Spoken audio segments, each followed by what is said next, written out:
saya tergerak. Saya mau bikin surprise Pak Bagong. Koran yang sering dibaca itu, saya akan bikin tulisan dan besok namaku muncul di situ. Dan terjadi. Wah, dahsyat. Bapakku kaget. Tuh kok nulis di koran? Wah.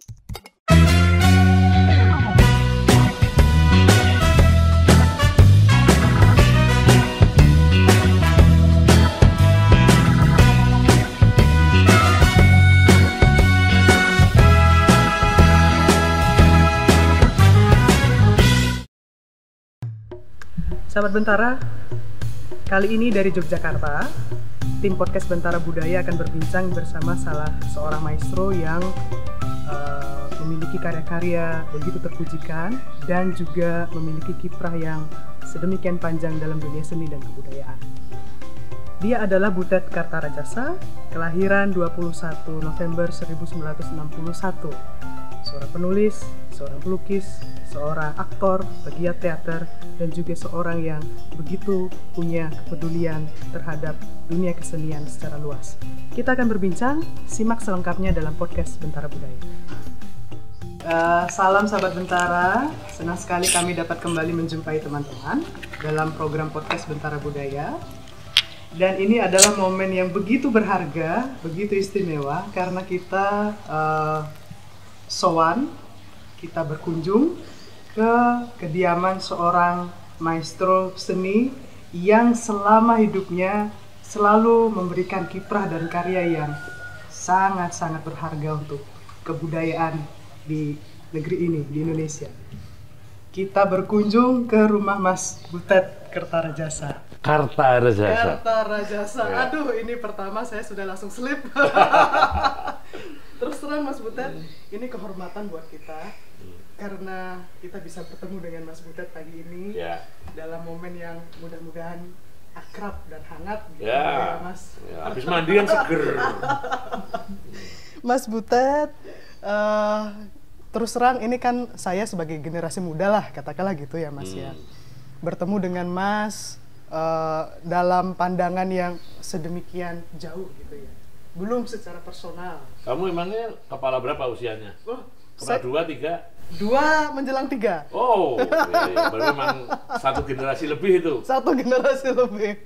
Makanya Mas Butet, kita kan ingin sekali mendengar dari Mas Butet lah. Pengalaman-pengalaman Mas selama ini dalam dunia seni, dalam dunia kebudayaan gitu ya. Ya. Termasuk apa ya, kita kurang mendengar lebih jauh soal pergaulan-pergaulan Mas Butet sewaktu muda gitu Mas. Iya. Itu saya kira menarik untuk diulas. Mungkin Mas Butet bisa cerita lebih jauh bagaimana Mas Butet mengawali proses ketika bersentuhan dengan dunia seni, kurang lebih begitu Mas. Oke, saya akan menceritakan dulu masa kecil saya ya. Ya. Saya itu kan brojol lahir sebagai manusia itu hidup dalam atmosfer seni. Ayah saya seniman, namanya cukup dikenal sebagai penari, koreografer, pelukis, dan penggerak aktivitas seni macam-macam. Pak Bagong. Ibu saya seorang bidan, orang medis. Sehingga di rumah saya itu langsung kenal dengan dunia seni. Saya mendengar ayahku bercakap-cakap dengan kawan-kawannya bicara soal seni. Nanti ketemu bapak dengan kakak-kakakku yang juga penari, ngomongnya soal seni. Saya di perpustakaan menemukan bacaan-bacaan perpustakaan ayahku, itu semua tentang seni. Ayahku itu, Pak Bagong itu orang yang rajin dan sangat peduli pada arsip. Jadi Pak Bagong juga penulis pada masa muda.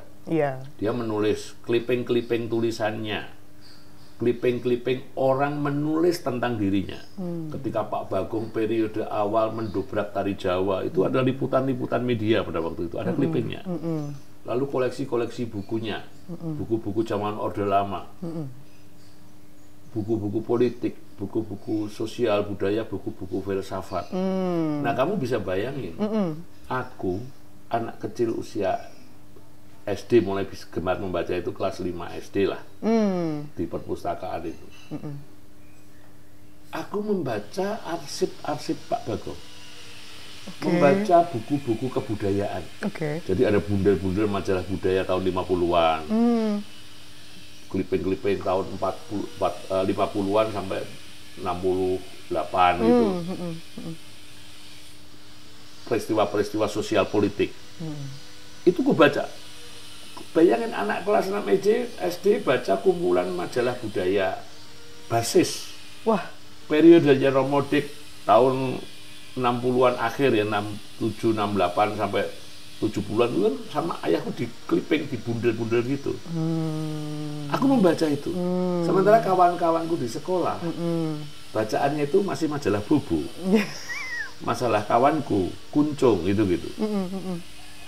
Bahkan sebelum majalah Tempo lahir, masih majalah Express, ayahku mengkliping. Aku membaca majalah Express, kenal nama-nama besar seperti Gunawan Muhammad dan lain-lain, kenal nama Pak Asrul Sani, Sultan Takdir Ali Syahbana pada usia kelas 6 SD. Membaca biografi penyambung lidah rakyat kelas 6 SD. Jadi kalau saya hari ini membaca timeline saya, kayaknya arsip-arsip itulah yang pada akhirnya menggerakkan saya. Pilihan-pilihan saya misalnya, waktu itu saya sudah berpikir pas 6 SD, saya punya nama, jadi anaknya orang yang punya nama besar. Itu pasti saya akan punya gangguan psikologi. Saya sudah menyadari itu. Maka saya sudah bersikap. Saya tidak akan menjadi penari. Saya sudah punya sikap. Sejak kelas 6 SD itu? Karena saya berpikir begini, kalau aku jadi penari, kupikir tidak ada yang bisa membanggakan diriku, karena kalau aku narinya bagus, kawan-kawanku hanya akan bilang, pantes lah anaknya Pak Bagong. Di bawah bayang-bayang. Gitu. Kalau aku narinya jelek, dianggap malu-maluin. Pasti aku dibully sama kawan-kawanku. Kebayang. Jadi anaknya Pak Bagong narinya jelek. Jadi bagi saya nggak ada pilihan itu. Tidak akan jadi penari. Saya akan jadi, mungkin kalau aku yang suka saat itu melukis. Aku akan melukis, aku akan sekolah di Sesri. Udah pilihan itu, kelas 6 SD udah milih. Kenapa aku pengen sekolah di Sesri? Karena kampusnya itu waktu itu dekat rumah saya. Saya itu kalau sore hari sering ngumpet di sekolahan Sesri itu untuk merokok. Wah, ini enak. Ternyata. Sekolah Sesri gondrong, pakai sandal jepit, bisa ngerokok di sekolah. Nuansanya kebebasan gitu ya.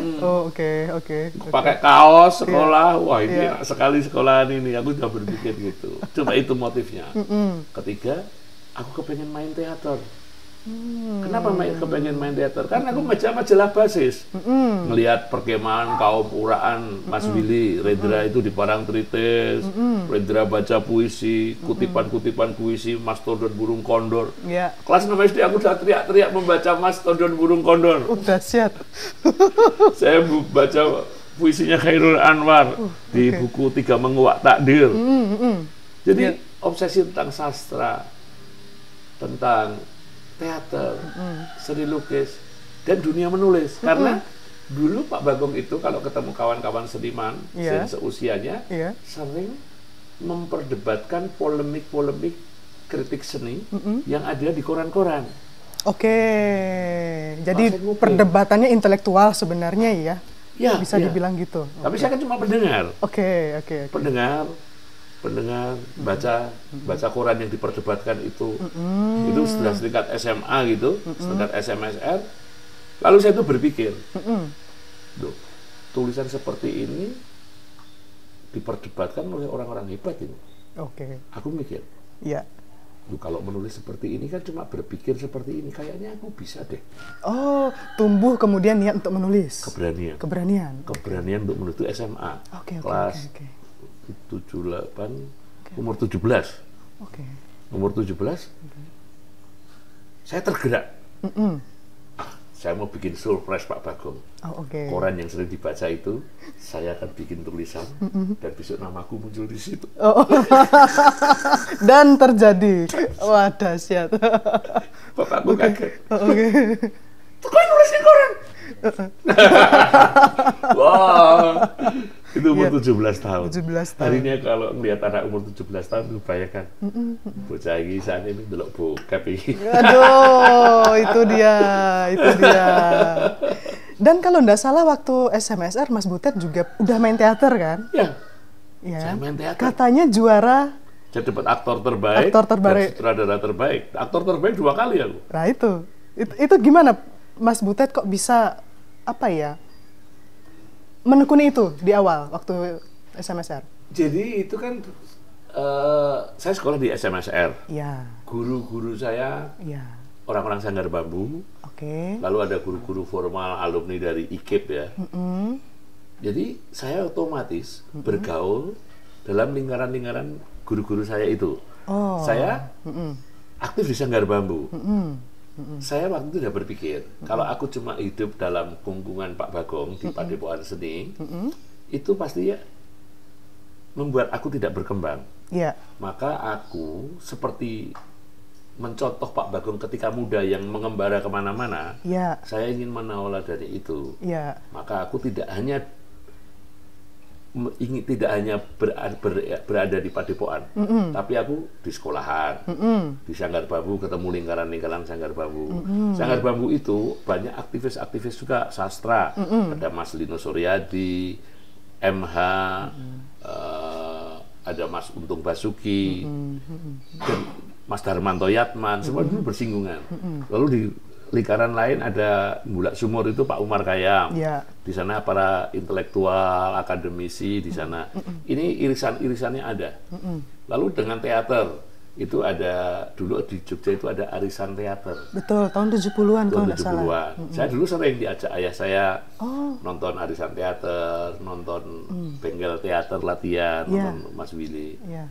Jadi ini modal yang membekali pengetahuan saya, memperluas perspektif saya tentang dunia kesenian.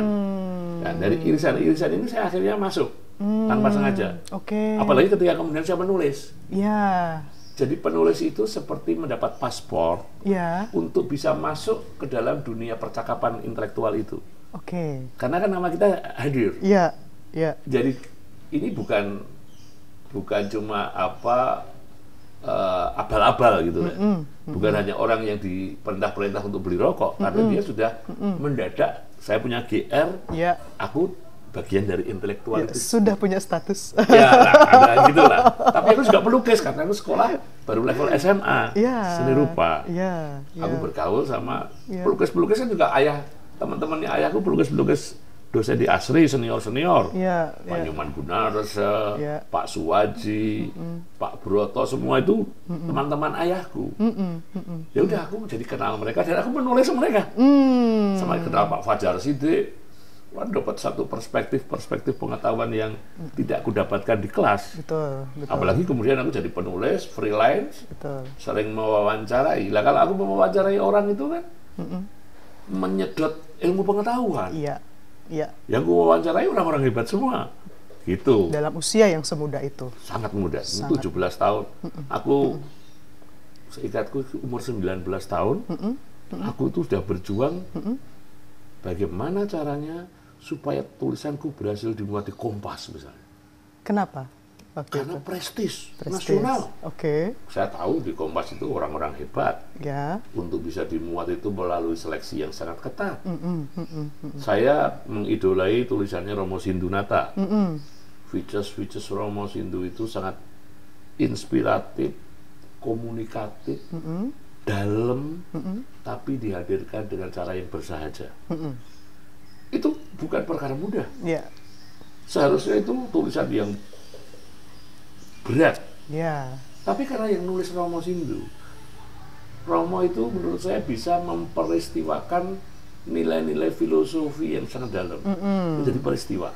Itu yang memotivasi Mas menulis Ya. di sana, Saya pelajari. dipelajari. Saya pelajari cara Romo menulis. Ya. Romo bagaimana menyisipkan nilai-nilai filosofi dalam narasi-narasinya. Ya. Saya pelajari betul. Ya. Saya otodidak. Ya. Saya tidak punya guru pembimbing untuk menulis kecuali mentor-mentor yang saya datangi, saya idolai. Sampai pada akhirnya suatu hari tulisan saya berhasil dimuat di Kompas. Halaman pertama? Pernah. 3 kali halaman pertama. Wah, 3 kali. Itu kan. Bangga sekali. Itu kalau paspor itu. Itu masih tingkat SMA loh aku. Wih. Asuh bangganya bukan main. Iya, bisa. Saya tahu redaktur di Kompas itu kan para PhD. Itu para Kopasgat, komando gagal, pastur gagal total itu. Astaga. Semua. Orang-orang hebat semua, kok tulisanku bisa dimuat? Aku ini apa? Itu jadi memotivasi saya, bangga. Itulah energi yang menggerakkan perjalanan saya ke depan, baik sebagai perupa, teaterwan, penulis dan seterusnya. Saya merasa menjadi anak muda yang tidak sia-sia gitu lah kira-kira. Oke, jadi ya artinya menulis, berkarya itu akhirnya memberikan Mas Butet eksistensi ya. Dan duit juga. Karena usia muda udah menikah. Oh iya. Nggak sampai 20 tahun kalau nggak salah waktu itu. 19,5 tahun aku menikah, Asura. Ayo, siapa mau nekat sama seperti aku? Iya. Artinya ya Mas waktu itu sudah betul-betul menyadari jalan seni gitu ya. Bisa untuk hidup atau gimana? Iya. Aku tuh berpikirnya sederhana aja. Gimana tuh? Waktu aku kecil, SD itu, kalau kami berangkat sekolah diantar tukang becak namanya Pak Karto. Pak Karto. Dia setiap pagi selalu standby di depan rumah kami, mengantar kami anak-anak Pak Bagong berangkat ke sekolahan. Pak Karto itu anaknya 5, tukang becak. SD, karena bacaanku filsafat, aku tuh tidak berpikir, loh, Pak Karto itu ada orang yang tidak bersekolah. Anaknya 5. Baik. Dia bisa menghidupi anaknya 5, anaknya sekolah semua. Baik. Sementara aku sekolah. Ini aku udah sekolah SD, lulus, bentar lagi SMP. Aku pasti akan lulus sampai SMA. Sampai perguruan tinggi. Wong ayahku secara ekonomi mapan. Pak Karto kan nasibnya jelek. Dia tidak bisa sekolah. Aku yakin ayahku pasti akan menyekolahkan aku. Memberikan asupan gizi yang baik. Asupan pendidikan yang baik. Kalau Pak Karto saja berani punya anak 5, loh, modalnya aku jauh lebih bagus dari Pak Karto. Artinya tidak ada yang kutakutkan andaikan nanti aku di usia muda menikah. Dan memang aku SMP, aku sudah jual lukisan batik. Jadi buruh batik di tempatnya bapakku. Bapakku punya perusahaan batik. Aku jadi buruh, suka batik. Kalau ada Sabtu dibayar. Punya income. Lukisan batikku laku. Beli, ditabung. Aku SMA itu, SMSR itu sering berdagang lukisan batik sebagai craft ke art shop di Jakarta. Makanya sejak SMA aku udah kenal lika-liku jalanan Jakarta. Karena naluri bisnis tadi itu tumbuh. Jadi aku udah menabung. Sehingga waktu tabunganku cukup, ada buageng ruliat tubruk saja. Asu. Bangane ditubruk wong liya untal dadi bojoku. Itu yang memberanikan Mas memilih. Ya Pak Karto saja bisa. Masa Butet enggak bisa sekolah. Aku punya satu pertanyaan buat Mas Butet. Tadi kan Mas cerita soal ekosistem yang membentuk diri Mas Butet dalam dunia seni, dalam dunia kebudayaan. Dan kalau kita perhatikan kan Mas Butet sebenarnya juga beririsan dengan momentum demi momentum. Katakanlah momentum pada masa Orde Baru, atau momentum-momentum lain yang sebenarnya itu menunjukkan lini masa sejarah kita kan. Saya teringat satu ininya Mas Butet yang Pak Kanjeng. Kenapa Pak Kanjeng? Itu kan tahun 93 ya? 93, peristiwa Kedung Ombo. Dan Pak Kanjeng itu kemudian membuat satu momentum yang berbeda dengan Mas Butet. Termasuk hubungan dengan ayah. Bisa cerita nggak itu Mas? Jadi gini, itu diawali tahun 89 kalau nggak salah, saya main Iya. monolog Racun Tembakau. Racun Tembakau. Itu tulisannya Jim Adi Limas. Saya main monolog bersama 4 orang.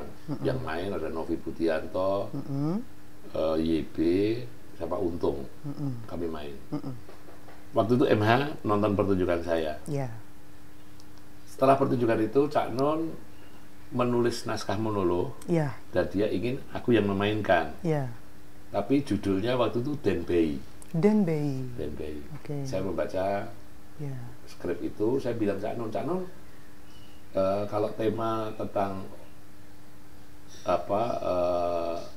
orang dalam derajat kebangsawanan yang punya post power syndrome itu jangan Den Bei pangkatnya, karena Bei itu dalam struktur aristokrasi Jawa itu rendah levelnya. Oke. Kalau yang layak punya post power syndrome itu level Kanjeng, KRT kali ini, Kanjeng Raden Tumenggung lah, dan itu dalam struktur aristokrasi. Nah saya bilang Cak Non, Cak ini sebaiknya judulnya jangan Den Bei, tapi Pak Kanjeng, gitu. Oke, maka sama Cak Non naskah itu dirubah menjadi Pak Kanjeng. Naskah itu awalnya dibayangkan di monolog dimainkan oleh 1 orang. Ya. Terus dalam perjalanan waktu sejak proses itu sampai tahun 93 itu, 92 gitu, Cak Non menginginkan,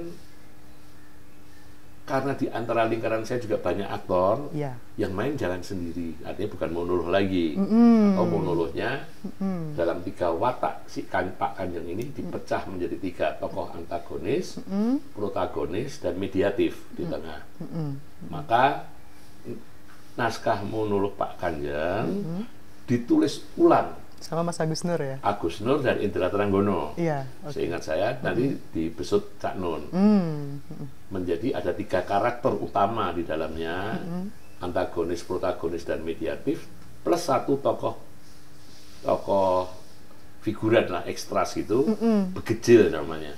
Dia adalah Jongos. Jongos dari karakter Pak Kanjeng, kira-kira itu. Baik. Itu disitulah saya, Novi Budianto, dan Joko Kamto memainkan drama Pak Kanjeng. Drama itu semangatnya adalah semangat perlawanan kepada Orde Baru. Betul. Maka kami dulu Iya. atas saran Toto Raharjo, atas sarannya Cak Non, kita sowan pada Pak Jenggot di Gedung Ombo. Iya. Pak Jenggot itu tokoh yang paling militan di sana. Untuk ya semacam minta doa restu, kita ngobrol untuk mendapatkan api, mendapatkan spirit perlawanan, kira-kira itulah.